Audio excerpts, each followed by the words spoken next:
learn more, do more, and become more. You are a leader. So, this is a beautiful quote quoted by Mr. John Quincy Adams. So, with this quote, we would like to begin our talk show named Conversation with Consultants, episode 18 of our guest talk series today. I'm P. Shravan Kumar, the founder of SK Associates and Group. Good evening, everyone, and I'm Aditi Jain, Strategic Alliance Advisor of SK Associates and Group, and we both are your hosts for today's episode. So, before we begin our talk show, let me briefly introduce SK Associates and Group. We are an ISO certified management consulting firm registered under the MSMET Act 2006 with the Government of India. Our mission is to provide consulting services to student entrepreneurs globally, covering areas such as compliance, operations, marketing, research and development, operations, marketing, and human capital strategy. Our passion lies in helping these budding entrepreneurs bring their dreams to life and contribute to global economic growth. Exactly, rightly said Aditi. Entrepreneurship is actually a catalyst for change and innovation. It's a powerful force that can reshape industries, transform lives, and make this world a better place. We are committed to supporting student entrepreneurs on their journey, equipping them with the tools, knowledge, and networks they need to succeed. Now, before we begin our show, let's take a moment to introduce our guest for today. It gives us immense pleasure to welcome Mr. Yugit Bhardwaj, Deputy Manager, Fedbank Financial Services Ltd, to the special event. We are truly honored by your presence today, and we are thrilled to have you share this momentous occasion with us. So, welcome, Mr. Yugit. Thank you, Aditi. So, the first question for you is, can you share your journey from being an MBA graduate to becoming a Deputy Manager in the Treasury Department at Fedbank Financial Services Ltd? So, I have a presentation to share. If you allow, we can start with that. Should I? Sure. Oh, thank you.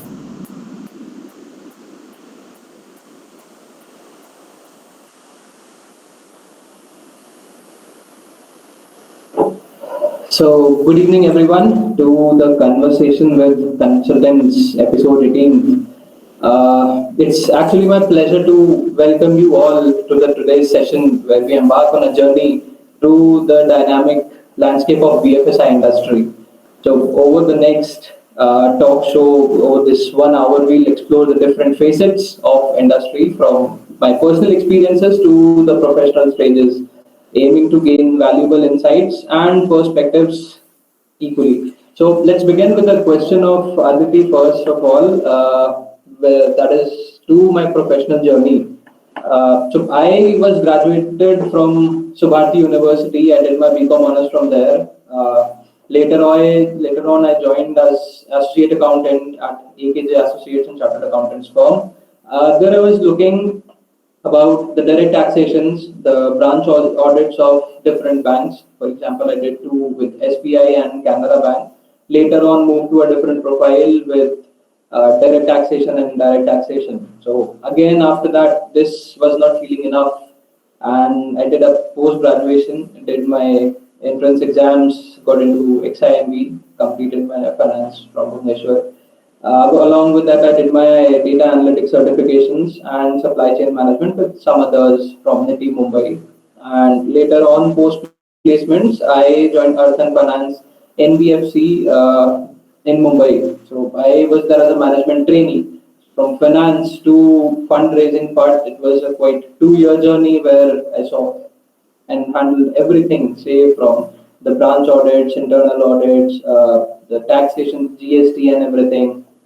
Finally, a slow move and an interesting part towards fundraising, with interactions to the business stakeholders and front end task that is to be done, negotiating the term sheets, managing the rate of interest and liquidity. So after that, there was something just of moving from 100 AUM organization to something bigger. Post that, I joined in September 2023 at Fedbank Financial Services as Deputy Manager in Treasury, and still handling around 12,000 crores of AUM of book. So that is Aditi, the career journey. You can have the further questions. Definitely.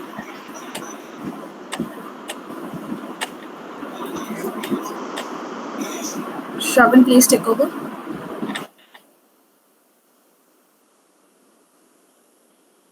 Sure, Aditya. So, what actually motivated you to transition from Earth and Finance to Fedbank Financial Services, Yugit? So, see, as a matter of fact, 100 crores of book of AUM for the first 2 years of learning experience was quite good enough. But when you see the market and other opportunities that yes, you can do still better, this is how it motivated. There are still some other financial instruments that are left to capture to my hand. So at Arthan, I was dealing with term loans, some working capital instruments, while there was a lucration towards handling NCDs and other instruments. So this is how an interest developed and the movement started to shift. Let's move towards the NCD handling, the government securities, issuing of commercial papers out in the market, what the compliance is, how these are listed on NSEs and BSEs along with the platform, how the trustees work along, how your catalysts move. So that is how the transition and the knowledge at Arthan helped me to move to Fedbank, and still it's a successful journey here.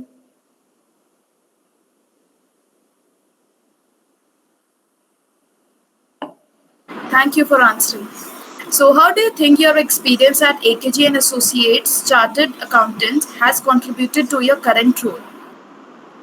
So see, when you come to from a taxation role and an audit role to the front end role, you are already aware of the insider things. For example, there are quite a lot of taxation part that happens at Fedbank. But what I learned at Chartered Accountants, AKJ Chartered Accountants, is helping me to imbibe those skills and utilizing it rather than helping and learning out here. That is already inside and imbibed in me. So it is a very much, say, coolest part that you try to find out when you move from a small proprietorship kind of CA firm into a fully developed organization. You have those insights, you need to just be on track, and the pathway is quite smooth for you. That's great, Yugit. Yugit, what are the key responsibilities that you execute as a deputy manager in the Treasury Department? See, so that is really a nice question. I'll answer it in depth. So we recently issued in November 23 IPO. So Fedbank Financial Services got listed there. So I was in the IPO data team. So we had to prepare the 3 to 4 documents that are mostly RHP, the red herring prospective. Next comes your UDRHP, that is the prior version of getting listed, and last is your DRHP, that is your draft red herring prospectus, that is available for a lot of website, a lot of companies who aim to get listed on NSE. Along with that, I handle the total fundraise part, which starts from drafting the proposals for banks. Coming on to next, we have our draft proposals, then term sheets are finalized along with the, just a second, I am getting it. Just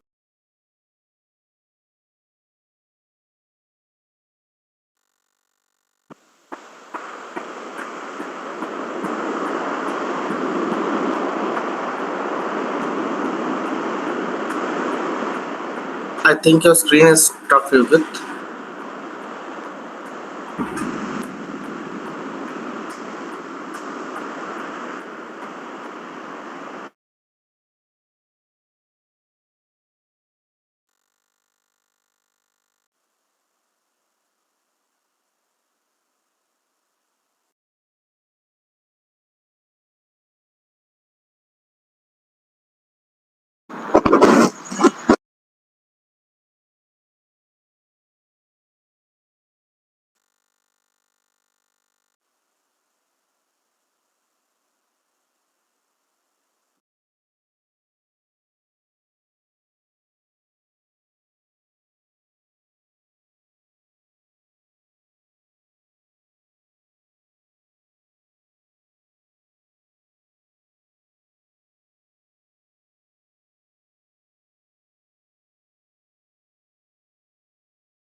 Is it audible?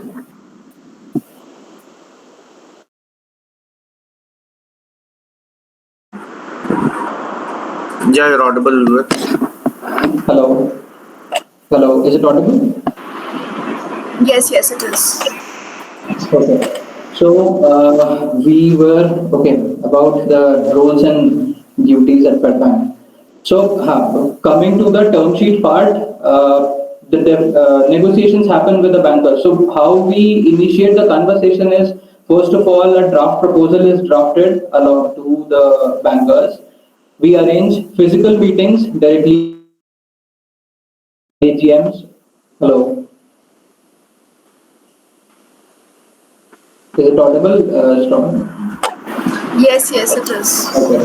So, so we arrange the bankers meetings. We take our investor pitch decks. Along with the investor pitch deck, there is a raw data that we have in our own mind. For example, mine in an NBFC. So we have a quarterly data that is to be presented to the bankers for a new proposal. Or if an existing proposal is lying under the bank, we try to help them with a monitored fresh report along with the key pointers of data through which new proposal can be drafted and a new facility can be taken out. Say for example, a term loan is already existing with that banker. We have to take some working capital.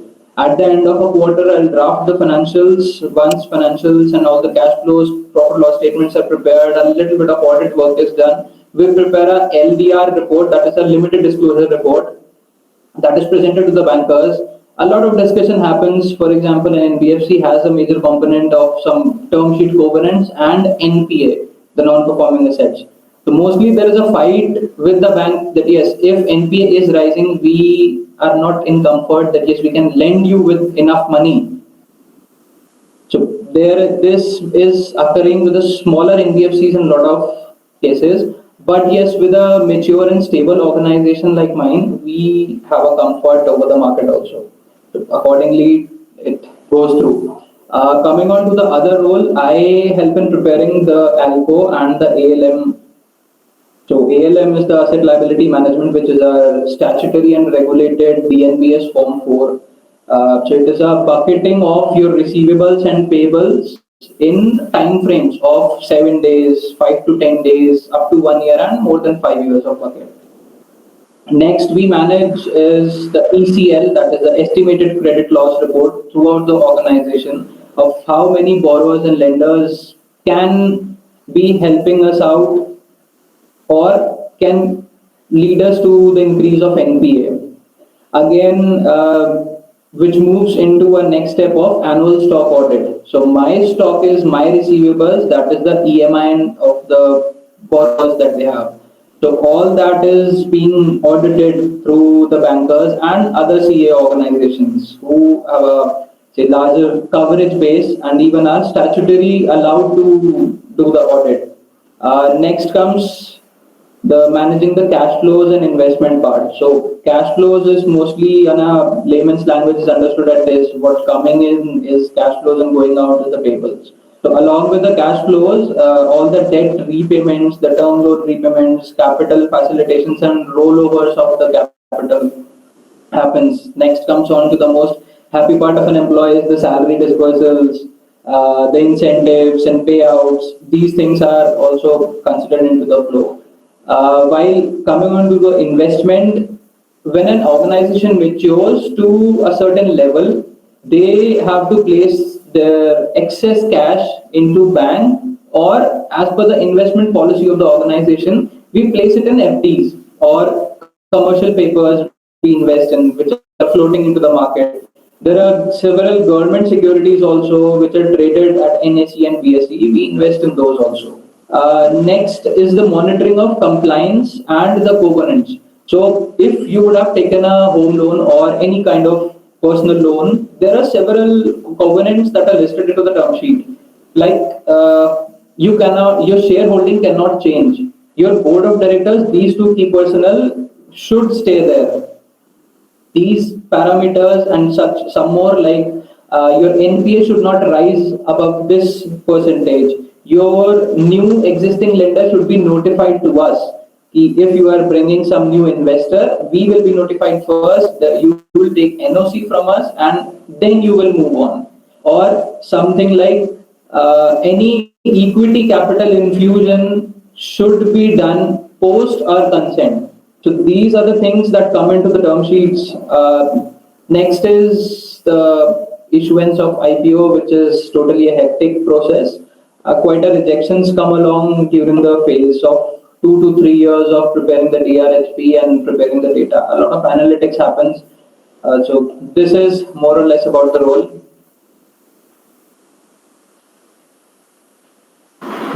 Thank you for sharing with us. So, how do you stay updated with the latest trends and developments in the finance industry? Okay. So what we have are the rating agencies. So some of them to name are India Ratings, CRISIL, ICRA. So they have their market outlooks. For example, if RBI is going to change your repo rate or CRR or SLR ratios, these rating agencies have a market outlook report, what impact they are going to have on the existing market, which includes even the public sector banks, private banks, and along with them are included certain geographical organizations. For example, the organizations getting affected in Maharashtra will be having what impact, and that impact, how will it lay out and will be getting a spread over our customers. So for example, if the bank lending rate is increased from 7% to 8% within repo rate of 6.65 or 7%, they will be taking their risk coverage spread, and along with that the cost amplifies, and I'll be having somewhat fund cost, what, 11 or 12%, because everyone tries to mitigate their risk. So these reports provide such analysis. Plus CMIE is another platform which have their very much intrinsic data report through which they have their market outlooks. Say in form of, if you are into NBFCs, you can search along with the bank performances, bank lending performances and rates, how rates are being impacted through RBI, and the risk is shifted to us. The interest cost is being shifted to the NBFCs or to the normal public sector banks and other borrowers. So for example, the home loans are on hike, and me as a normal individual is going out into the market. If the credit score is not up to mark, your bank rejection happens, while you have no other option, you'll have to move out to the NBFCs, for example, ICICI Home Finance and Aadhar House Financing, Piramal Housing Finance, such organizations. So they will be getting impacted by that rate also, and a higher rate will be provided for lending. So these organizations and a multiple more have their market outlook reports. Certain banks also publish. So Axis Bank is one of them who publishes quite a lot of reports on the basis of market outlook, and rating agencies as well, as I said earlier. One of the most, say, the prominent website of RBI is one of the main thing that you can refer for the draft circulars or any of the notifications that come out, which can be to anything. So either to it is about the bank lending, it is about the fintechs, it is about anything related to the financial sector. RBI website and the bank's public sector bank self websites are much sufficient to cover everything.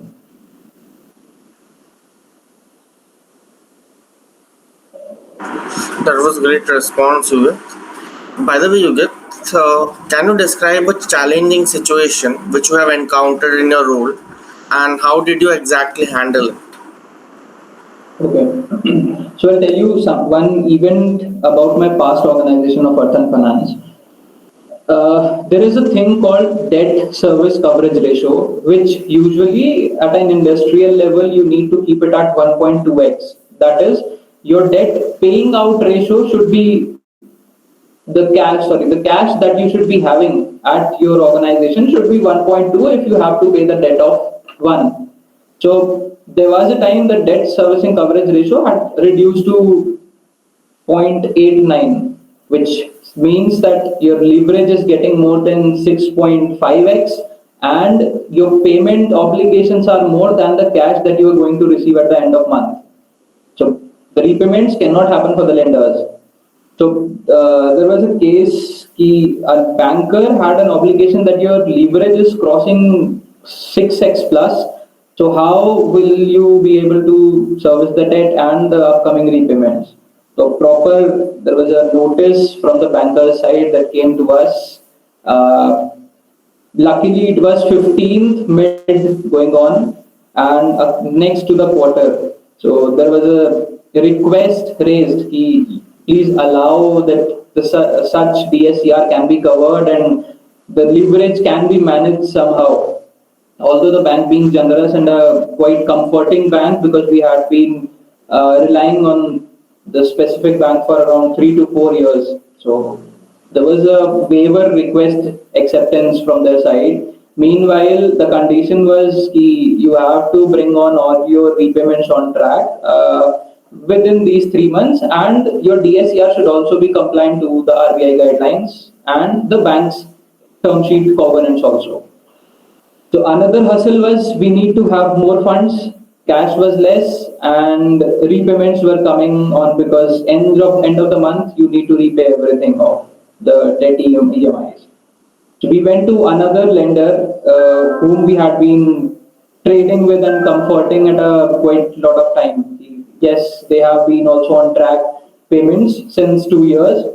So we went to them, showed the latest investor presentation, had a lot of word with them. So negotiations went on, and it came okay, we allow you to move to the leverage of 7x, but our payment should be on time, and your NPA should not move across 2.5% of the gross AUM. So there are such instances that happen when you have to take comfort of one lender to come to the comfort of another. Such events happen very soon, and when RBI makes a shift in the repo rates, the lending rates, it is quite important for the front end people and front end professionals to have a conversation with the bankers, and the trust should be there. It brings in the comfort of lending and borrowing to each and every party.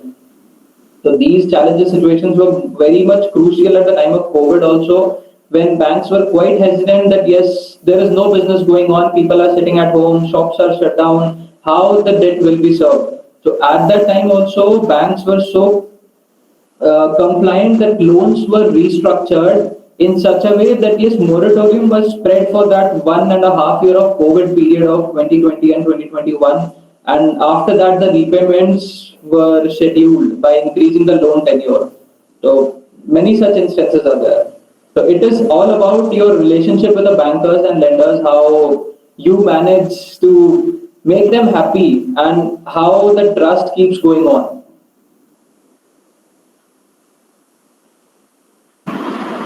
Exactly. So, what strategies do you employ to manage risk effectively in treasury operations? Strategies about? Like, how do you employ to manage risk? Strategies about to manage risk. So Yeah. my risk part comes totally to the liquidity management. So my liquidity comes along in the line with ALM, that is the asset liability management, which is the RBI statutory disclosure.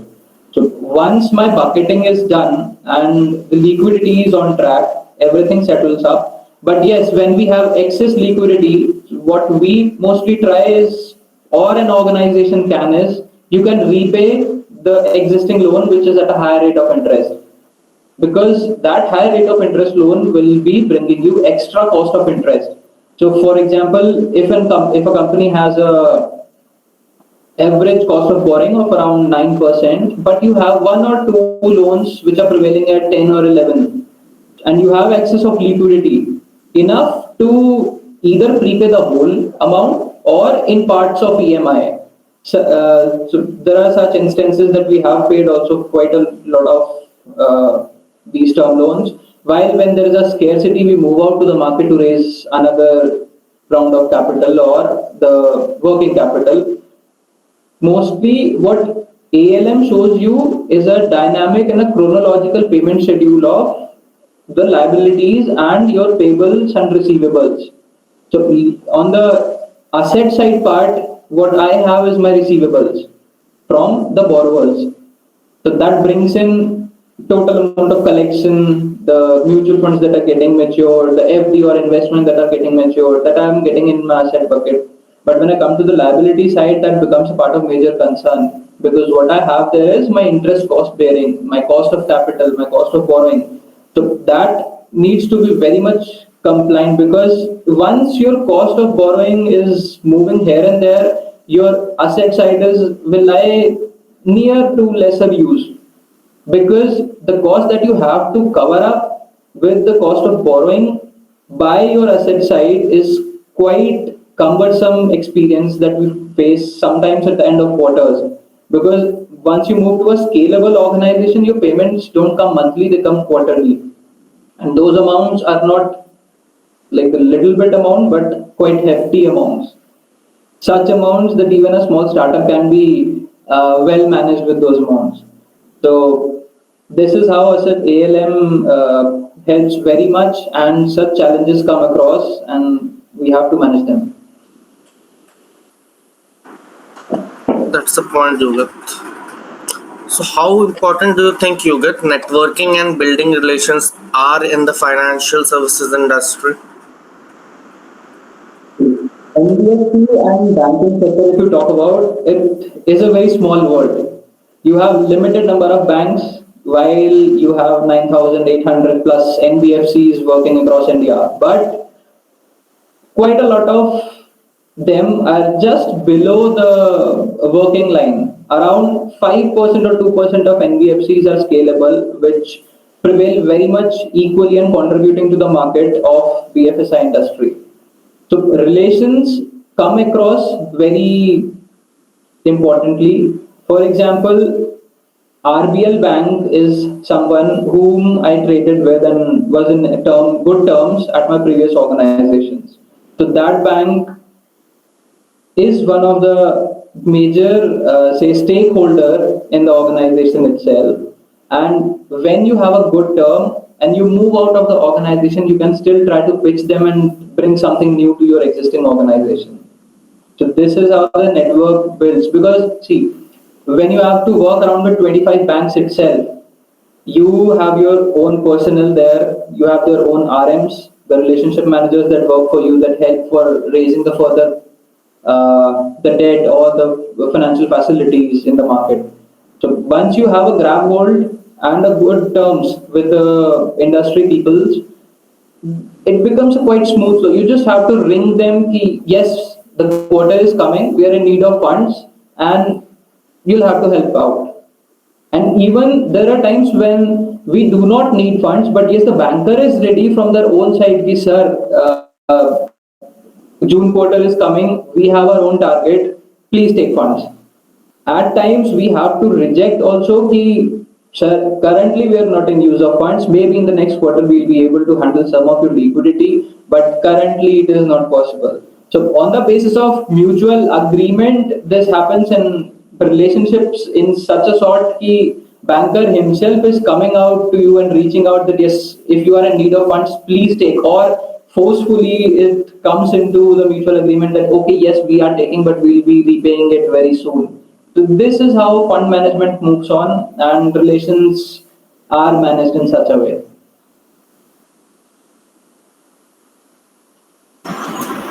Great. So, what advice would you give to MBA graduates aspiring to work in the finance sector?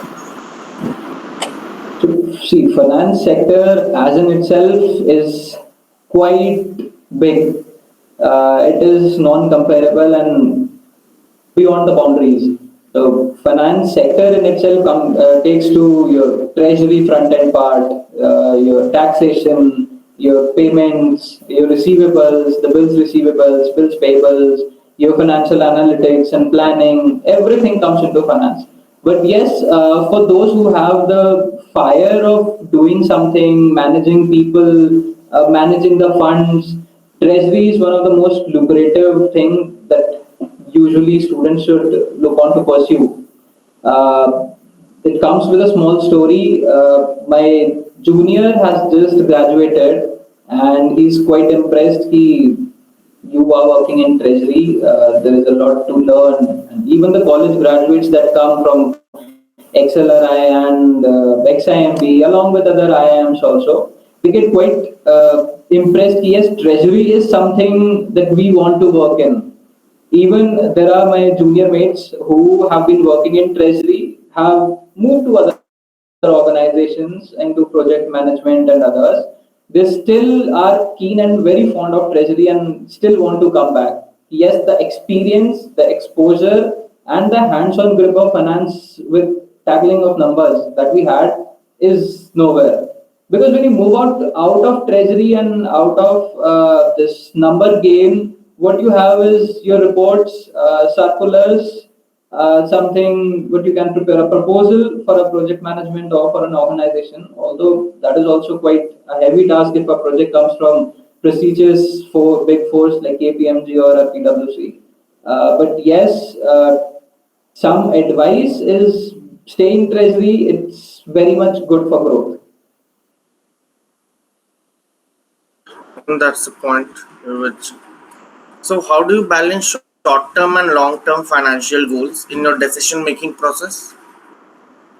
Short term. Okay. So, for example, if I'm standing on 30th of May and I have a immediate disbursement to be done in June end, I'll be staying up with the cash credits or the working capital kind of facilities. Well, if there is a foreseen future that yes, I need some money as a long-term capital and its interest costs on the XIRR basis or an absolute return comes to somewhat near around my cost of borrowing. And I'm in very much flexibility. I can even repay it as and when required or I can borrow more. This is how we decide. So recently what we did is we were having excess of liquidity along with us. We repaid a term and secondly, we borrowed a working capital because working capital is something that will be charged of interest for the time period that you will be using it. So if a cash credit of 1 CR you have taken into use, you will be paying it for the tenure of the time you are quite utilizing and until you repay it. So 60 days of cash credit facility will bring you just 60 days of interest rather than bringing a huge capitalized thing. So once you capitalize those 2 months of interest, that comes on an annualized basis around one third or one fourth cost of capital.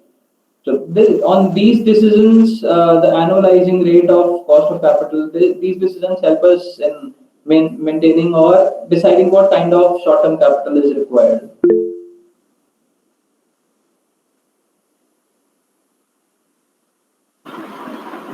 So, what role do you believe technology plays in shaping the future of treasury operations?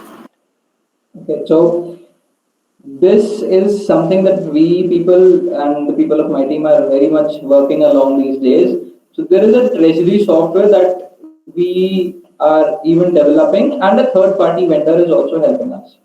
So what happens is financial statements, when you try to derive them or try to build them, there comes a mismatch. And that mismatch when from the scratch when you start developing it is not something because when you have a tech part in front of you, you want the desired result to come into way, you have to backtrace everything going forward. For example, how we prepare the balance sheets is we prepare the journals, we prepare the ledgers, moving on to the trial balance, then profit loss statement, then the balance sheet is prepared. But if a financial software or tech is giving me direct hold to the statement, I have to backtrack everything that yes, whether my trial balance and my journal entries are on track or not. And apart from these financial entries of preparing the financial statements, tally is in itself very much enough. But when you come on to the analytical part of treasury, that you have to prepare your ALM, you have to maintain your cash flows, you have to decide what kind of servicing of different instruments and in what proportions, along with the cost of the debt and capital is required to get a hold of your financial stability in the coming 6 months, along with the projections that you need to present to the bankers and external stakeholders. These models are quite hefty and quite cumbersome to work upon. So once if something moves here and there, this technology will be affecting a lot. These softwares also are just one click away from the result. So, for example, you need your ALM, everything is in place. You have to just click, get the closure of entries done, and you have your ALM or your cash flows in hand. So, this is how technology will play. Moreover, if you talk about the fintech industry, also there are quite a lot of organizations such as Credit Avenue. They have their own loan management system. Dwara Capital has their own LMS. UB or priorly Credit Avenue, they have their covenant monitoring system for the term loans that they have recently developed and is yet to come out into the market. Such tools are quite helpful for these treasury operations also. Even there are these rate interest monitoring things. There are different instruments. Example, your debt versus your capital instruments, your NCDs versus your cash flows. So these things are also very much coming into the lineups where fintechs are coming as a solution providers for treasury operations.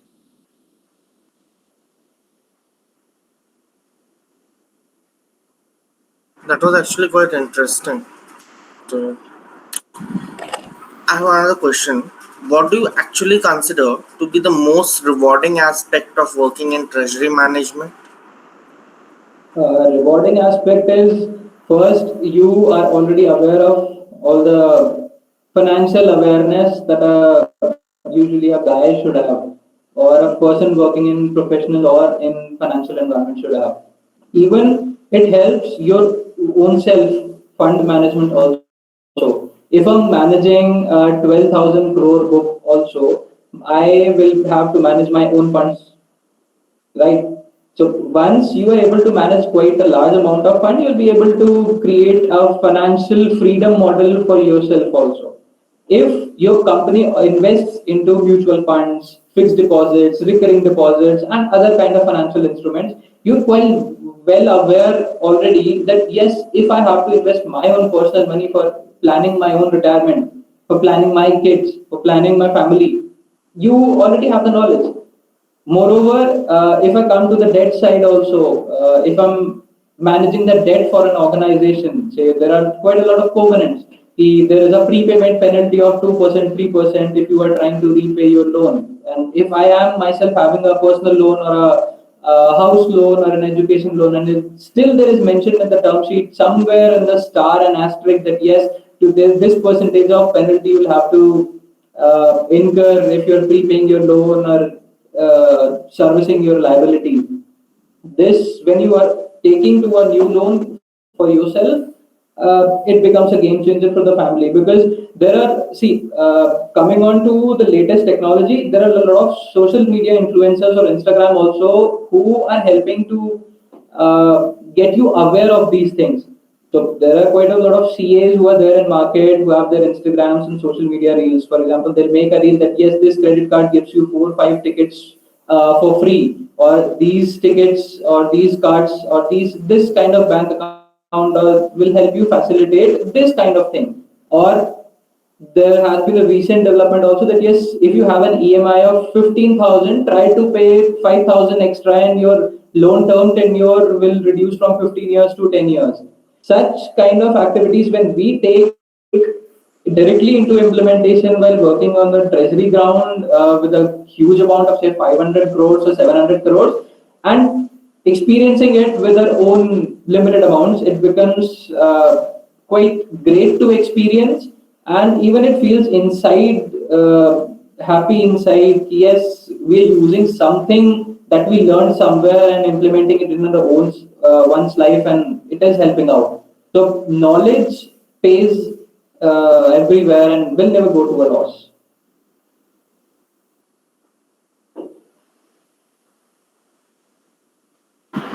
Thank you for sharing. So, can you share any initiatives you have implemented to improve efficiency or reduce cost in treasury operations? Okay. So average cost of capital is something that we calculate on the regular basis. Every month we calculate it, and that cost gets affected once a MCLR, that is the market lending rate of a bank, reduces somewhere by 200 base points or 5-10 base points. So if we have a higher term loan and a lower term loan, we reach to the lower term loan bank side and ask for much loan and try to repay. So this usually cannot be done by sitting on manually on an Excel. We need a software that is usually what we are working on. We have taken the initiative also of starting developing it. Somewhere it is in the mid approval stage with 2-3 approvals and stages pending.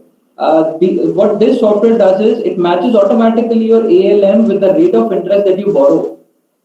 So it computes the interest cost and your external liabilities, what you have, and with the other payments in consideration with your receivables.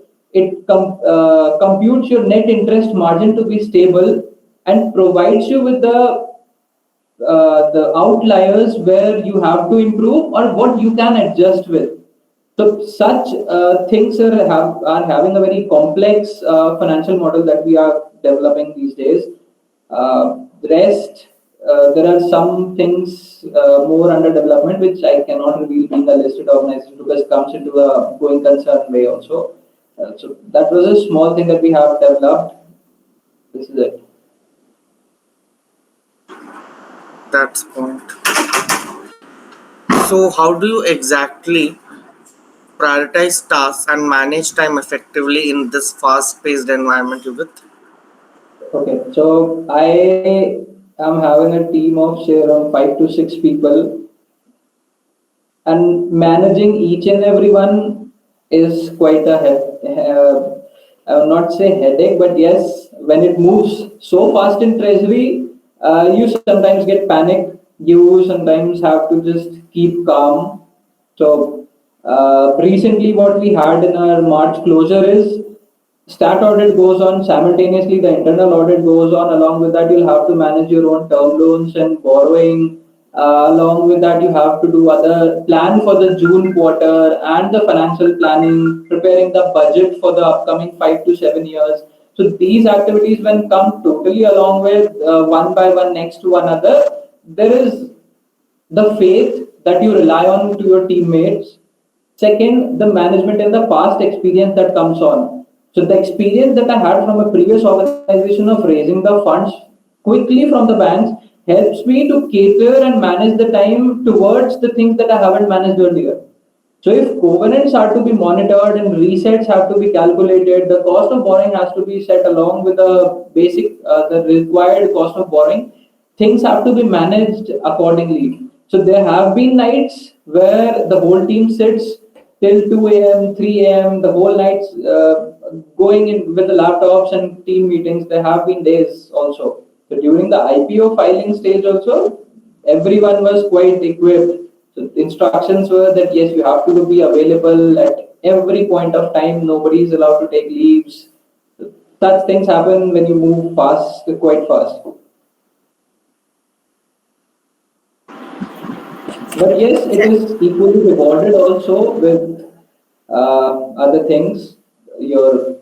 It comes with the promotion, it comes with incentives, it comes with the recognitions, your awards and certifications that internally the HR of our organization takes care of. So hard work pays everywhere, whether it is a junior level treasury person or being a manager or you be the VP or the CEO. So everybody sits 12 round the clock, works hard, and manages everything. So when it's come to an initial level of management, we people are there. But when the seniors are required, they are also there for managing each and everything. While one thing that I would like to mention is that our HR department is quite supportive.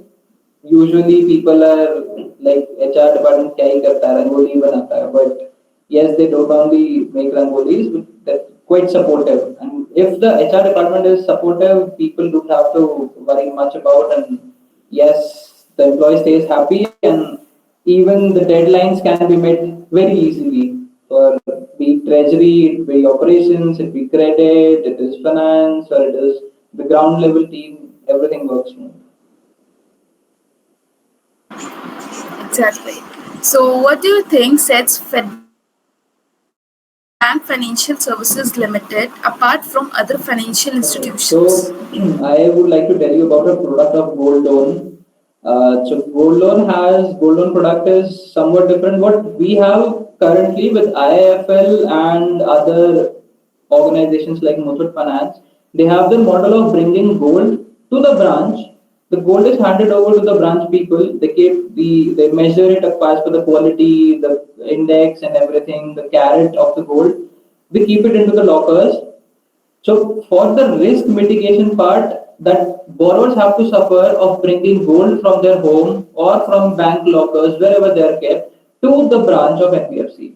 What we have done as an initiative is our RM goes to a borrower's house. He has a four-wheeler, a locker on it embedded. The locker gets opened only by the OTP that is sent by the branch personnel. So the RM picks up the gold, opens up the locker, measures it at the time of picking up from the customer. Everything is done in front of the customer. Again, the gold is brought back to the branch in the safe locker of the bike, which can be opened only by the OTP that is sent by the branch manager. So your gold is totally safe. Now, when it comes to quality, when the quality check is to be done to the at the branch level, the borrower is called some days in a time, like 2 to 3 days or a weekend. That yes, please come. We have a gold evaluator on track. Everything is done. Cash or check is paid. So if recently the IIFL thing that came out was not more than 2 lakhs of cash can be given out when it's a gold loan as a collateral. So 20,000 is the minimum limit that is kept. The 20,000 of gold, 20,000 amount can be given into cash. While above that, for everything has to be set on to NEFT, RTGS, or the check payments itself. So this model of picking up gold through the bike locker, like Zomato people carry the food, or RM also carries the gold with the safe locker, brings it back to the safe to the branch. While the servicing of the loan is complete, the gold is in the same way delivered back safe to the borrower's house.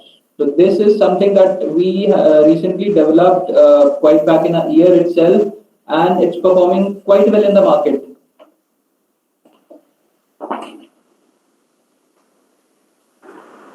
That was a point.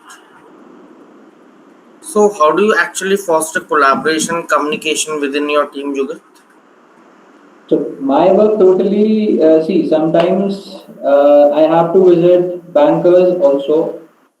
There are times when, it's Mumbai and there is a lot of rain issues.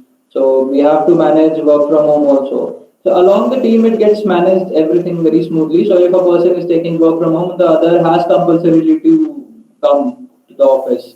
While if I talk about the operational part, yes, the deals, the executions of documents are planned in such a way that yes, the person who handles the documentation of all the financial instruments should be present at the time of execution, while the people who are engaged in other activities can be a little bit relaxed.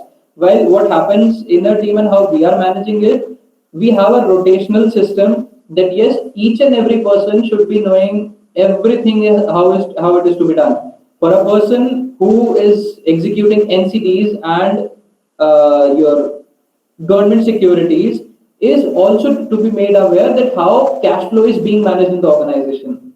If I am handling securitization and other compliances, my next colleague should also be knowing that yes, if someday I'm not there, he is able to manage. So it actually works as a resource planning structure. So our 8 to 10 people of team has been divided in such a way that yes, 2 people at a time are not engaged in more than 2 to 3 activities. Because when you have a grab and a hold over 2 to 3 activities, you can, after a point of time, you can get a hold to other things what people are managing also.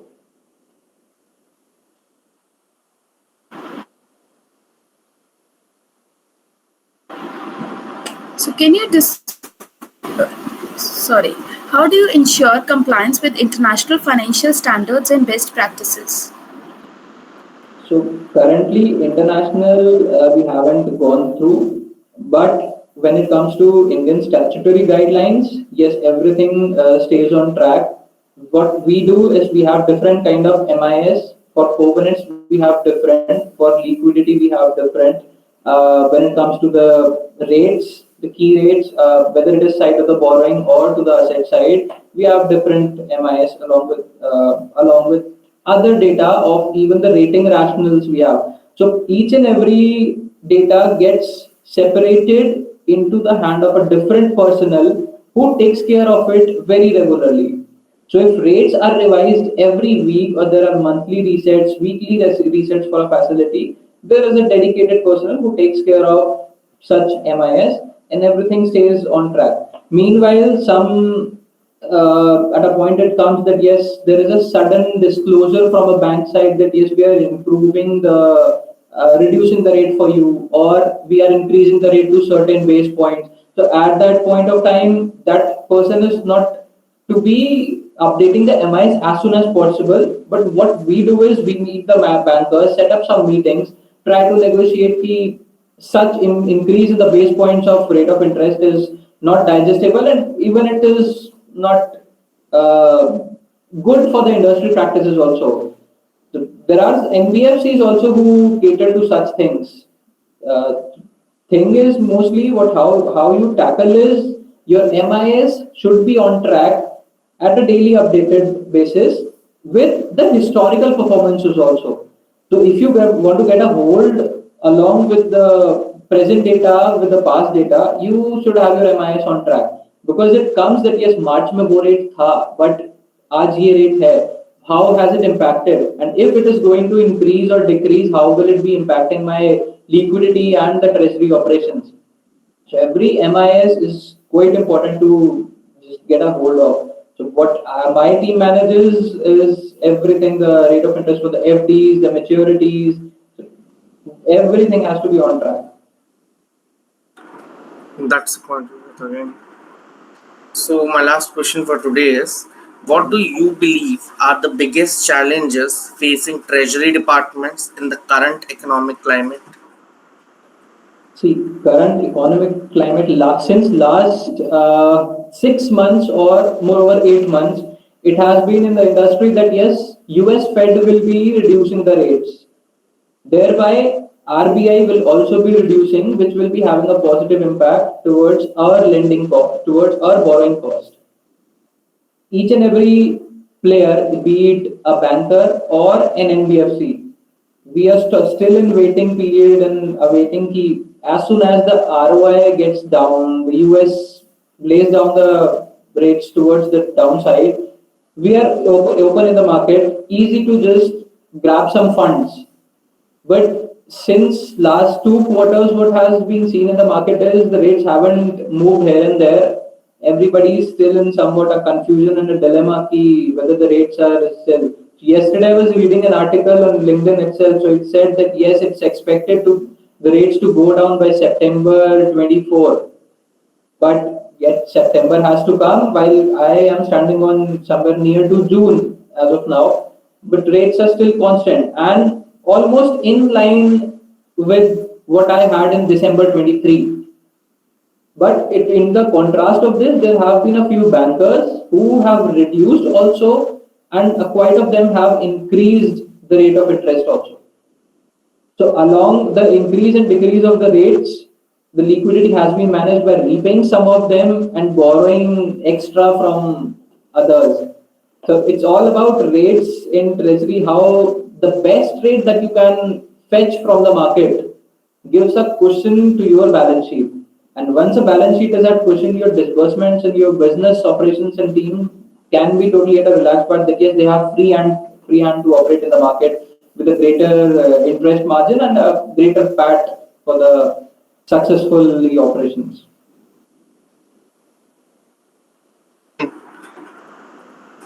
So moving ahead, we would like to express our sincere gratitude to Mr. Yugit Bhardwaj, Deputy Manager, Fedbank Financial Services Ltd, for being our guest for today at Conversation with Consultants. Yugit, your presence as engagement has helped us to make it a success. Thank you for providing your insights into your inspirational journey. Furthermore, we would also like to thank our audience for listening patiently throughout the event. Thank you everyone for joining with us today and hope that everyone has gained some knowledge from this event. Looking ahead, we are excited to announce that our next episode of Conversation with Consultants will be held next weekend. We hope to see you all there. Thank you again, and we do look forward to reconnecting with you next weekend. Do subscribe to our YouTube channel and stay tuned for more updates. Thank you, everyone.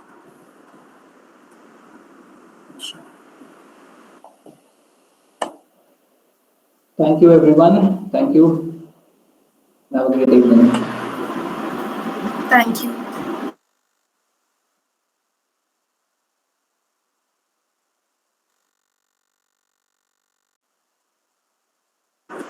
Aditi and Feroz, you may leave.